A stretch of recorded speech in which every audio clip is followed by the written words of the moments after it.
Our record voter turnout that came with some problems across Sacramento County as well, and that includes some really long wait times to actually get in there and vote and not enough ballots for voters to fill out once they're there. And those were just some of the problems at some of the polling places.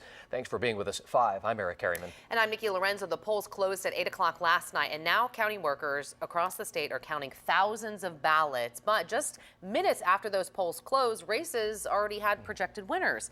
Fox 40's Doug Johnson joining us now live in South Sacramento. Doug, why are some races being called even though not all the votes are tallied? Yeah, well, Nikki, that's a prediction, really, sample polling. And again, some of that counting is still going to be going on in this building behind me here for days to come now. However, over the years, post-election polls have become more and more accurate, a reason some late voters were getting results before they even got their ballot. In Sacramento County, voter turnout on Tuesday was huge. I think that it's safe to say that we're going to go well over 500,000 ballots, if not into the 600,000. Most either mailed in or dropped off their ballots. Jenna Haynes, communication director for Sacramento County voter registration, says just 39,000 people decided to vote in person. So despite the fact that the vote centers have been open for at least 4 days and in some cases 11 days, like 89% of our in-person voters still waited until yesterday. Haynes says there was a surge of voters after 5 p.m.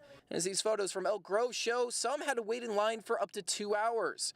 As long as they were in that line before 8 p.m., they still got to vote, but many late voters already saw results before they even got their ballot. It's actuarial science. Democratic consultant Ed Emerson explains early results are guesstimates based on the first ballots counted. The idea that you can do an accurate forecast based upon about 800 to 1,000 individuals is true. It's mathematically proven.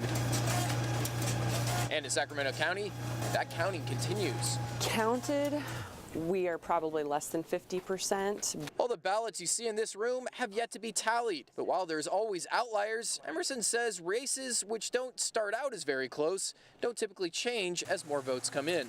Those ballots, as they begin to count them, depending upon where they come from, are pretty much going to reflect the general election day voting behavior. Now, of course, back out here live, many of these races which are too close to call cannot be predicted at this time. But the state actually does not require counties to officially give the vote counts until December 6th. That's a full month after election night.